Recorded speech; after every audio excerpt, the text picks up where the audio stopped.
What is going on, everybody? Welcome back to your 28th CSS tutorial, and this is going to be an amazing tutorial because in this lesson I'm going to be teaching you guys how to apply styles to more than one element at a time. Because before we had to take each element and apply one style at a time, and it took a lot of time, and I'm just way too lazy for that. So I'm going to teach you guys how to save some time, and also we're going to be learning something else if I don't run out of time in this video. So the first thing we need is just go ahead and add some normal text on your web page, not up there, down here in your body. This is normal text, and under this just go ahead and make a header 1. You can actually make whatever header you want, but I chose header 1. Why not? And go ahead and write like this is header 1 in it. And under your header, go ahead and make a paragraph. Here's my opening P.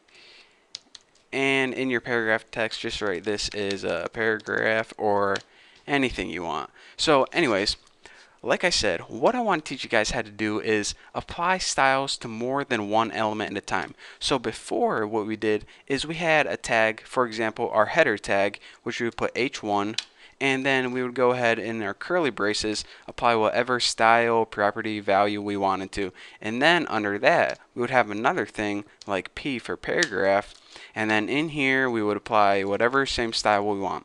But what if you had this crazy idea that I want to apply the same style to two different tags? For example, I want to turn all the text in my paragraph red and also all the text in my header red. So if we wanted to apply the same style to more than one element at a time, here's a nice little shortcut for that. Instead of writing on several different lines, we can go ahead and write H1 just like before, and we can write a comma, and then after that, go ahead and add your other element on the same exact line. So this saves you the trouble of not only having to add many elements, but on one line, write all the elements you want. You just have to remember to separate them with a comma, and then you only apply that rule once. And when you apply it once, it's going to affect all the elements you told it to. So, like I said, it saves you some time. So let's go ahead and check out an example right now. If we go ahead and take the property color, set it equal to red or something simple, something that shows up good, and go ahead and save that. Now check it out.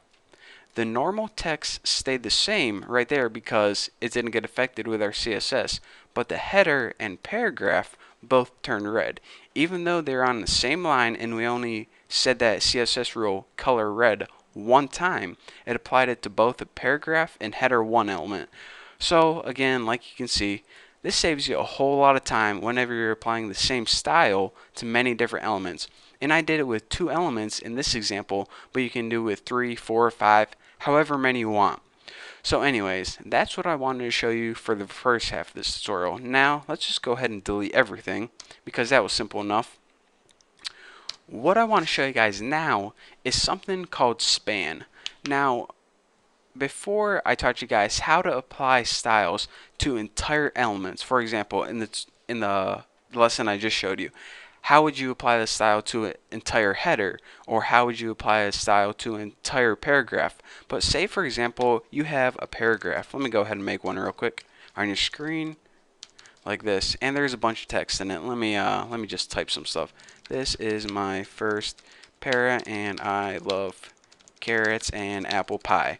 So you have this wonderful paragraph on your screen, and this website's looking pretty good so far, but you get this crazy idea that maybe you want to apply a CSS property to, maybe just a couple words. Well, we know that we can't apply it to the paragraph or it's going to affect everything. So how do we solve that problem? Well, what XHTML did, or the wonderful people who made it, they invented a special XHTML tag, and it's called span.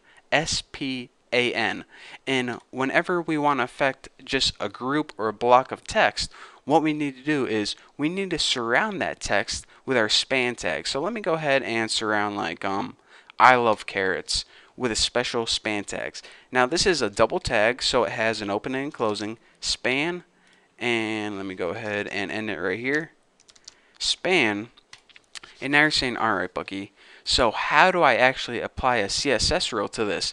Well, again, just like any other element, just go ahead and type the element name, which is span, up here. And I'm not just making this word up. You can't like write your name and put it in here and expect it to work.